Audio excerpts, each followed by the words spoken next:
وہ کون ہے جو مجھے مل نہیں رہا مجھ میں؟ ایک پل کے اندر وہ واپس عاشق بن گیا تھا، جسے کسی چیز سے نہ فرق پڑتا تھا اور نہ کسی چیز میں دلچسپی تھی، لیکن نہ جانے کیوں حانم کے ذکر پر اسے عجیب سی بے چینی ہوئی تھی، اور مکی کو کبھی کبھی حیرت ہوتی تھی کہ آرجے حانم کا مذاق کیسے اڑا لیتا تھا اس کے ساتھ مل کر، حالانکہ اس سے کبھی کسی لڑکی کو منہ سے گفتگو نہیں بنایا تھا۔ آرجے نے سگریٹ کا ایک گہرا کش لے کر دھواں فضا میں اچھالا تھا، جبکہ مکی نے موبائل نکال کر دوبارہ سے وہ نمبر ملایا تھا جو اس سے کچھ عرصہ پہلے پیرس کے ریسٹورنٹ میں ملایا تھا، جو بن جا رہا تھا، لیکن خلاف معمول اس وقت اس نمبر پر بیل جا رہی تھی۔ زبیدہ آپا کی باتوں نے حانم کو پریشانی میں ڈال دیا تھا، نہ جانے کیوں اس کا دل ڈر رہا تھا۔ ابھی بھی وہ نماز پڑھ کر دعا مانگ کر اٹھی تھی، جبکہ اس کے موبائل پر ہونے والی بیپ نے اسے متوجہ کیا تھا۔ جب وہ نماز پڑھ رہی تھی تب فون بھی آیا تھا، لیکن اس سے غور نہیں کیا۔ ابھی تک ناراض ہو جان؟ نمبر اور میسج دیکھ کر حانم کا چہرہ سرخ ہوا تھا۔ ابھی کل ہی اس نے اس موبائل میں اپنی پرانی سم ڈالی تھی، اسے کچھ نمبروں کی ضرورت تھی جو اسے نئی سم میں کاپی کیے تھے، اور آج اسے پھر میسج آ گیا تھا۔ حانم کا دل مزید برا ہوا تھا، اسے سمجھ نہیں آ رہا تھا کہ وہ ایسا کیا کرے جس سے وہ شخص اس کی جان چھوڑ دے۔ خدا سے ڈر اے ابن آدم، خدا سے ڈر۔ کانپتے ہاتھوں اور نم آنکھوں سے حانم نے میسج ٹائپ کر کے سینڈ کر دیا تھا، اور پھر موبائل بند کرنے کے بعد وہ ایک بار پھر سے روتی تھی، لیکن وہ یہ نہیں جانتی تھی کہ اس کے یہ الفاظ اسی جانے موجود اس شخص کو اندر تک جھنجھوڑ گئے تھے۔ حمدان صاحب کا فون آیا تھا، نہ جانے اس پر آسیہ بیگم خود پر ضبط نہیں رکھ پائی تھیں، اور انہوں نے روتے ہوئے طارق کے متعلق سب کچھ حمدان کو بتا دیا تھا۔ وہ اکیلی عورت تھک گئی تھی حالات کا مقابلہ کرتے کرتے۔ طارق نے دھمکی دی تھی کہ شادی تو وہ حانم سے ہی کرے گا، ورنہ اچھا نہیں ہوگا۔ آسیہ بیگم کو روتا دیکھ کر سیٹھ حمدان کا پارا ہائی ہوا تھا، ان کا دل کر رہا تھا کہ وہ ابھی اس لڑکی کو شوٹ کر دیں۔ آسیہ روئے نہیں اور میری بات غور سے سنے، جب تک میں ہوں نا کوئی تم لوگوں کو کچھ نہیں کہہ سکتا۔ آپ کب تک ساتھ دیں گے ہمارا؟ اس بات کا بھی لوگ غلط مطلب نکال رہے ہیں، آسیہ بیگم نے دکھی لہجے میں بتایا۔ میں ہمیشہ ساتھ دوں گا، بس تم ایسا کرو کہ مجھے ساتھ دینے کا حق دے دو۔ مجھ سے نکاح کر لو آسی، نکاح کر لو۔ جس بات کو کرنے کے لیے وہ اتنے دنوں سے الفاظ ڈھونڈ رہے تھے اور بات کرنے کی ہمت نہیں تھی، وہ آج ایک ہی پل میں کہہ گئے تھے۔ آسیہ بیگم کو لگا تھا کہ انہوں نے کچھ غلط سنا ہو، وہ حیرت سے منہ کھولے موبائل کو دیکھ رہی تھیں، جس سے حمدان کی آواز ابھر رہی تھی۔ آپ کا دماغ خراب ہو گیا ہے حمدان، شرم نہیں آتی ایسی باتیں کرتے ہوئے؟ آسیہ بیگم بھڑک اٹھی تھیں، ان کا بھڑکنا بھی بجا تھا۔ اپنے آفس میں بیٹھے حمدان نے پریشانی سے چہرے پر ہاتھ پھیرا تھا۔ میری بات سنو آسیہ، یہ وقت بحث کرنے کا نہیں ہے۔ حمدان نے اسے سمجھانا چاہا۔ مجھے آپ کی کوئی بات نہیں سننی، آپ نے یہ سوچا بھی کیسے؟ آسیہ بیگم روحان سی ہو گئی تھیں، وہ جانتی تھیں ہمارا معاشرہ کس قدر منافق ہے۔ غزوہ موتا سے واپسی کا منظر ہے کہ حضرت اسماء بنت امیس رضی اللہ تعالیٰ عنہ مجاہدین کی واپسی کی خبریں سن رہی ہیں، اپنے پیارے شوہر حضرت جعفر رضی اللہ تعالیٰ عنہ کی راہ میں آنکھیں بچھائے بیٹھی ہیں، اپنے بچوں کو بھی تیار کر لیا ہے۔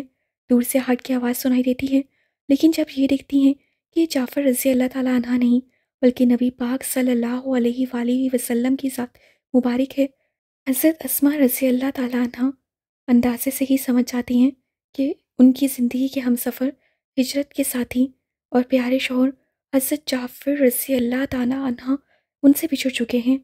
یہی معاملہ ہمارے معاشرے میں ہوتا تو حضرت اسماء رضی اللہ تعالیٰ عنہ کو پوری زندگی بچوں کے تنہا حالات کا مقابلہ کرنے کے لیے چھوڑ دیا جاتا، لیکن وہ نبی کریم صلی اللہ علیہ وآلہ وسلم اور ان کے تربیت یافتہ صحابہ اکرام کا وسیع القلبی والا دور تھا۔ ایک مسلمان بیوہ کو کیسے ان حالات اور جذبات کے دھکے کھانے کے لیے اکیلا چھوڑ دیا جاتا؟ یار غار خیر انبیاء میں سب سے زیادہ افضل شخص یعنی حضرت ابو بکر صدیق رضی اللہ تعالیٰ عنہ نے انہیں اپنی زوجیت میں لے لیا، اور بچوں کو باپ جیسی گھنی شفقت اور محبت میسر آ گئی۔ اللہ نے انہیں ایک بیٹا بھی عطا فرما دیا۔ پھر کچھ عرصہ بعد حضرت ابو بکر صدیق رضی اللہ تعالیٰ عنہ کا وصال ہو گیا۔ حضرت اسماء رضی اللہ تعالیٰ عنہ نے غسل دلوایا۔ 2 دفعہ بیوہ ہونا ہمارے تنگ نظر معاشرے کے لیے تو انہونی بات ہے کہ وہ غیرت مند ان باتوں سے ناواقف تھے۔ مسلمان عورت کو فوراً معاشرتی دھارے کی زندگی میں ہم آنگنی کر لیا جاتا تھا تاکہ اسے تنہا نفسیاتی اور جذباتی جنگ نہ لڑنی پڑے۔ اس دفعہ آگے بڑھنے والے غیرت کے پیکر کوئی اور نہیں بلکہ شیر خدا ابو طرف فاتح خیبر حضرت علی رضی اللہ تعالیٰ عنہ تھے۔ آپ حضرت جعفر رضی اللہ تعالیٰ عنہ کے چھوٹے بھائی بھی تھے لیکن آپ نے صرف بھتیجوں کی کفالت نہیں بلکہ فرزند ابو بکر کو بھی اپنی محبت سے پالا، جیسے اپنے بھتیجوں کو پالا۔ یہ کیسا معاشرہ تھا جو ایسی عورت کے حقوق کا بھی محافظ تھا؟ یہ سن کے رشک آتا ہے۔ ہم صحابہ اکرام کے دور میں پیدا ہونے کی خواہش بھی کرتے ہیں، ان جیسا بننا بھی چاہتے ہیں، لیکن جب نفس پر زد آئے تو خاموشی کی چادر اوڑھ لیتے ہیں۔ بیوہ اور اس کے بچوں کو تحفظ دینا ایسے معاشرے میں رچا بسا کام تھا کہ اس کے لیے کوئی تقریر کرنے، کوئی مہم چلانے، کوئی حکمت عملی بنانے کی ضرورت نہیں تھی۔ اور ہمارا معاشرہ اور ہمارے رویے، ایک اور پاکیزہ صحابیہ حضرت عتیقہ رضی اللہ تعالیٰ عنہ کی مثال سامنے ہے۔ پہلا نکاح حضرت عبداللہ بن ابو بکر رضی اللہ تعالیٰ عنہ سے ہوا۔ آپ رضی اللہ تعالیٰ عنہ بہت خوبصورت تھیں اور اس جوڑے کی محبت عرب میں ایک مثال بن گئی تھی۔ حضرت عبداللہ بن ابو بکر رضی اللہ تعالیٰ عنہ نے ایک دن محبت میں آ کر ان سے عہد کروا لیا کہ اگر میں آپ کی زندگی میں وفات پا گیا تو آپ دوسرا نکاح نہیں کریں گی۔ پھر حضرت عبداللہ رضی اللہ تعالیٰ عنہ کچھ عرصہ بعد شہید ہو گئے، لیکن اس معاشرے میں بیوہ خاتون کو تنہا چھوڑنے کی مثال مخیر العقل تھی۔ اس لیے بڑوں کے سمجھانے پر آپ نکاح ثانی کے لیے راضی ہو گئیں۔ حضرت عمر رضی اللہ تعالیٰ عنہ جو آپ کے جسازات بھائی بھی تھے، انہوں نے حضرت عتیقہ رضی اللہ تعالیٰ عنہ کو اپنے نکاح میں لے لیا۔ کچھ عرصے بعد حضرت عمر رضی اللہ تعالیٰ عنہ بھی شہید ہو گئے۔ عدت پوری ہونے کے بعد عشرہ مبشرہ صحابی حضرت زبیر بن علوم رضی اللہ تعالیٰ عنہ نے نکاح کا پیغام بھیجا اور اب حضرت عتیقہ رضی اللہ تعالیٰ عنہ نے ان کے نکاح میں آ گئی۔ کچھ عرصے بعد حضرت زبیر بن علوم رضی اللہ تعالیٰ عنہ نے بھی جام شہادت نوش کیا۔ آپ رضی اللہ تعالیٰ عنہ کے بارے میں مشہور ہو گیا تھا کہ جسے شہادت کی تمنا ہو وہ آپ رضی اللہ تعالیٰ عنہ سے نکاح کر لے۔ اسی مناسبت سے آپ رضی اللہ تعالیٰ عنہ کو شہادہ کی زوجہ کہا جاتا تھا۔ اس عظیم مثال کا معاشرے سے مقابلہ کریں۔ اللہ اللہ، کیسی کھلے دل والا معاشرہ تھا، اور ہمارا معاشرہ کیسا تنگ نظر اور گھٹن کا شکار معاشرہ ہے۔ ایسا معاشرہ جہاں بیوہ کو تنہا حالات کا مقابلہ کرنے کے لیے چھوڑ دیا جاتا ہے، جن مشکلات اور مصائب کے پہاڑ مردوں کی نظروں اور دوسری عورتوں کے ساتھ یہ خواتین زندگی گزارتی ہیں۔ معاشرہ ان سے جینے کا حق سلب کر لیتا ہے۔ وہ یہ تمام واقعات سوچ کر افسردہ سی خاموشی اختیار کر گئی تھیں، جسے ہمدان نے اچھی طرح بھانپ کر بات بدلی اور مخاطب ہوئے۔ اچھا یہ سب چھوڑو، میری ہانی بیٹی سے بات کرواؤ، مجھے ایک ضروری بات کرنی ہے۔ ہمدان نے بات بدلتے ہوئے کہا۔ وہ چاہتے تھے کہ آسیہ اس بات کا فیصلہ سوچ سمجھ کر کریں، کسی کے دباؤ میں آ کر نہیں۔ جی انکل، السلام علیکم، کیسے ہیں آپ؟ آسیہ بیگم نے فون خانم کو پکڑا دیا تھا۔ وعلیکم السلام بیٹا، آپ نے لسٹ چیک کی؟ فرسٹ لسٹ میں آپ کا نام آ چکا ہے۔ اب یہ بتائیں کہ واقعی آپ پنجاب یونیورسٹی میں ایڈمیشن لینا چاہتی ہیں؟ وہ سنجیدہ سے پوچھ رہے تھے، جبکہ خانم تو دنگ رہ گئی تھی۔ اسے یقین نہیں آ رہا تھا کہ وہ واقعی میرٹ پر پوری اتری ہے۔ کتنے ہی پل وہ خوشی سے کچھ بول نہیں پائی تھی۔ بولی ہانی بیٹا۔ وہ پوچھ رہے تھے، جی جی انکل، مجھے اسی یونیورسٹی میں پڑھنا ہے، اب مجھے کیا کرنا ہوگا؟ وہ خوشی اور حیرت کے ملے جلے تاثرات سے پوچھ رہی تھی۔ کچھ نہیں، بس آپ نے کل تیار رہنا ہے، 12 بجے کے قریب میں لینے آؤں گا، پھر آپ کے ایڈمیشن کے لیے چلیں گے۔ وہ اپنی بات مکمل کر کے فون بند کر چکے تھے، جبکہ خانم کا دل خوشی سے اڑ رہا تھا۔ وہ ایک پل میں جیسے سارے دکھ بھول گئی تھی۔ تم سے میں نے کتنی بار کہا تھا ہارنا ہے جورڈن، تمہیں بات سمجھ کیوں نہیں آتی ہے؟ اینتھنی سر پر ہاتھ رکھے افسوس سے سامنے بیٹھے جارڈن سے کہہ رہا تھا۔ ہر وقت سر پر خون کیوں سوار رہتا ہے تمہارے؟ اچھے بھلے ٹھیک جا رہے تھے، اچانک تمہیں کیا ہوا تھا؟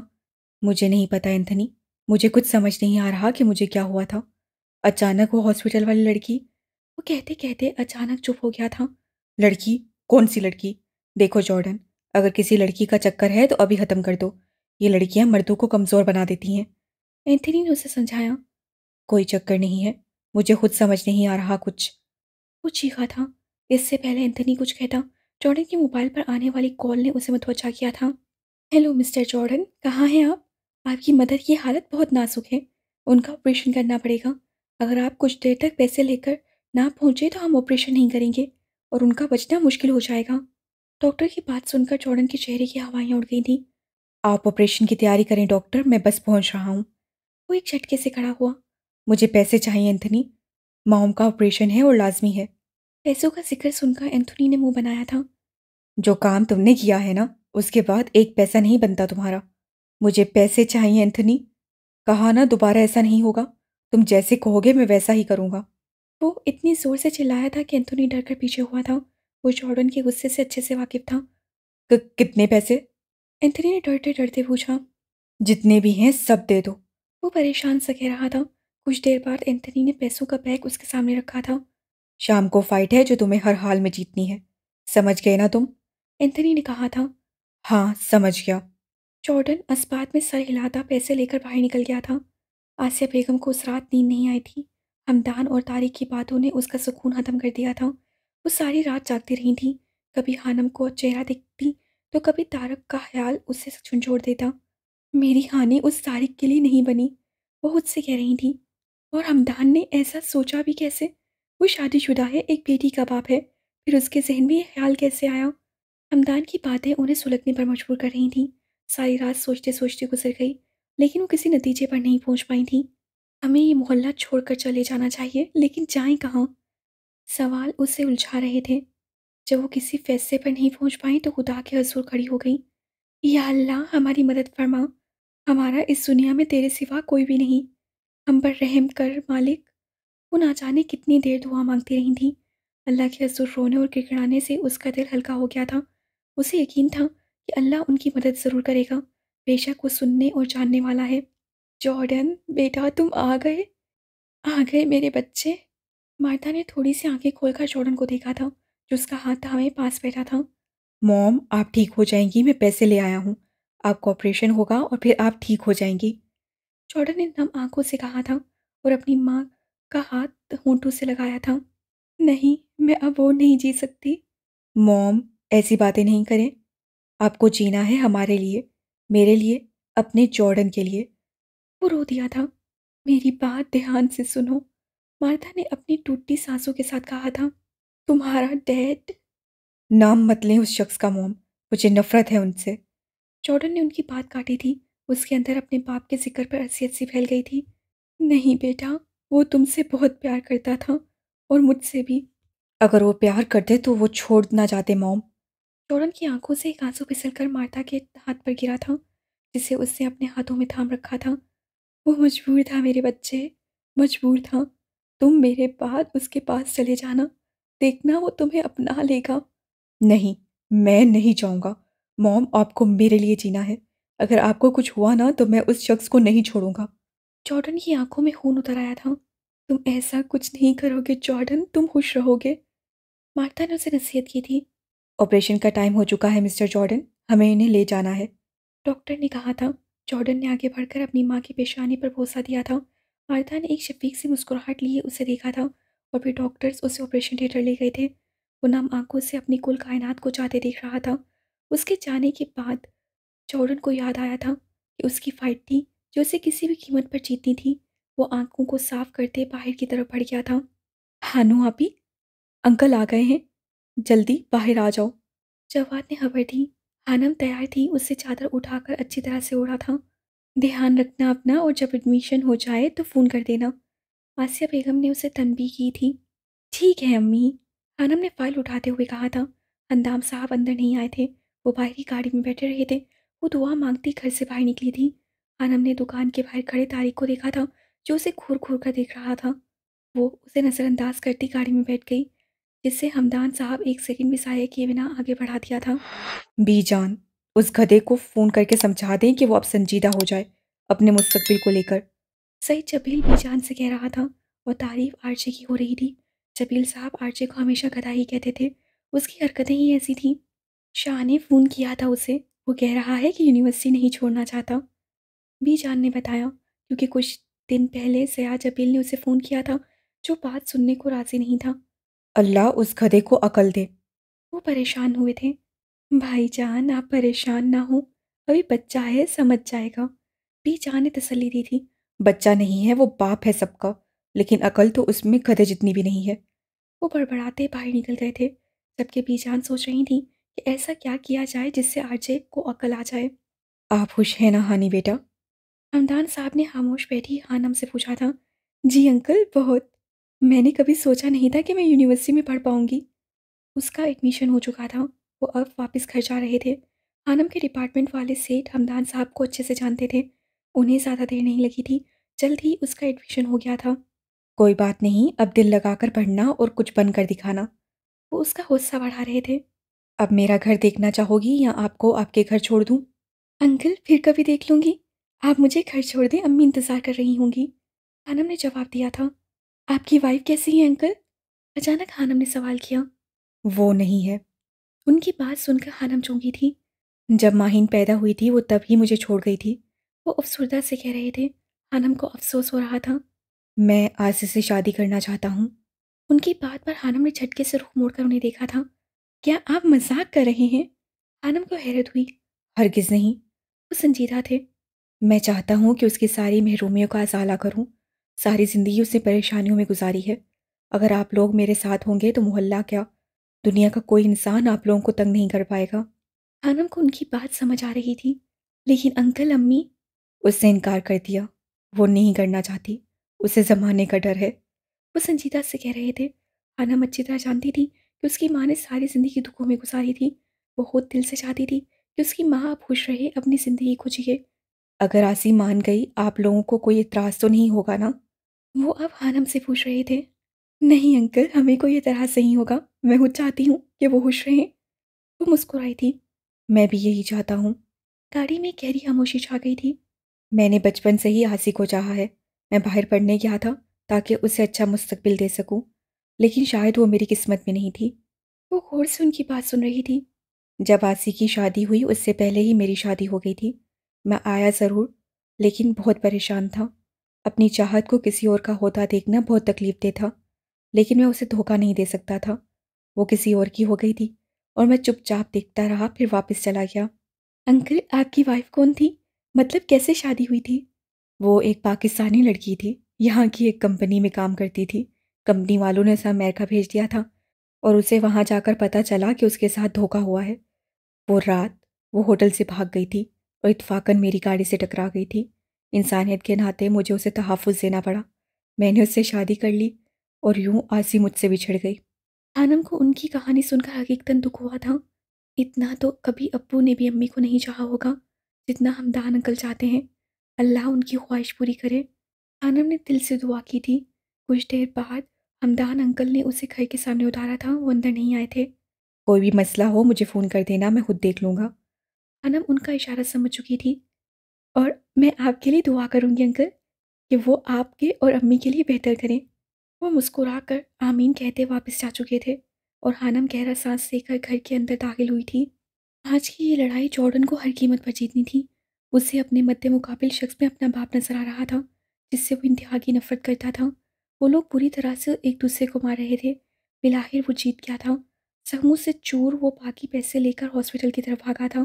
وہ اپنی ماں کو ہر حال میں بچانا چاہتا تھا، لیکن شاید قسمت کی دیوی اس سے ناراض ہو گئی تھی اور موت کی دیوی نے مارتھا کو اپنا لیا تھا۔ ہم معذرت کرتے ہیں مسٹر جارڈن، ہم آپ کی مدر کو نہیں بچا سکے۔ ڈاکٹر کے الفاظ اس پر کسی بم کی طرح گرے تھے۔ وہ اتنی زور سے چلایا تھا کہ پورا ہاسپٹل سہم سا گیا تھا۔ آپ مجھے چھوڑ کر نہیں جا سکتی موم، آپ نہیں جا سکتی۔ وہ ہاسپٹل کی راہداری میں فرش پر بیٹھ کر اتنا رو دیا تھا کہ لوگوں کو اس پر ترس آنا شروع ہو گیا تھا۔ آپ کی وجہ سے میری ماں مری ہے مسٹر جوبیل، میں آپ کو نہیں چھوڑوں گا۔ وہ تصور میں اپنے باپ سے مخاطب ہوا تھا۔ آپریشن تھیٹر میں وہ اپنی ماں کی مردہ جسم سے لپٹ لپٹ کر رویا تھا۔ جسمانی طور پر انتہائی طاقتور شخص ذہنی طور پر بہت کمزور ثابت ہوا تھا۔ وہ غش کھا کر گر گیا تھا۔ اسے اپنے جسمانی زخموں کی پرواہ نہیں تھی۔ جو زخم اس کی روح پر لگے تھے وہ گہرے تھے، وہ نہیں بڑھنے والے تھے۔ اینتھنی اس کے پیچھے آیا تھا اور پھر اسے یوں ٹوٹا پھوٹا دیکھ کر رو دیا تھا۔ کتنے گھنٹوں بعد اسے ہوش آیا تھا۔ مارتا کو اس کے ہوش آنے پر دفنا دیا گیا تھا۔ وہ دوبارہ نہیں رویا تھا۔ اینتھنی کو اس پر پتھر کا گمان ہوا تھا۔ وہ خاموش تھا، لیکن اس کے اندر کتنا بڑا طوفان پل رہا تھا یہ صرف وہی جانتا تھا۔ اس کے جسم کا رواں رواں جل رہا تھا، یہ صرف وہی جانتا تھا۔ ہیلو، السلام علیکم انکل، کیسے ہیں آپ؟ سعید جبیل نے اپنے نکمے بیٹے کو فون کیا تھا جسے آرچے نے نہیں اٹھایا تھا۔ اب انہوں نے لینڈ لائن پر فون کیا تھا جسے مکی نے اٹھایا تھا، اور آواز سن کر وہ تمیز سے بات کر رہا تھا۔ وعلیکم السلام، کہاں ہے وہ گدھا الو کا پٹھا، دنیا جہاں کا ناکمال شخص؟ وہ غصے سے پوچھ رہے تھے۔ مکی تو ان کے اتنے القابات پر اش اش کر اٹھا تھا۔ جی انکل، آپ کس کی بات کر رہے ہیں؟ تمہارے باپ کی۔ سعید جبیل نے غصے سے جواب دیا تھا۔ مکی تو یہ جواب سن کر گڑبڑا گیا تھا۔ انکل آرجے اس وقت گھر پر نہیں ہے،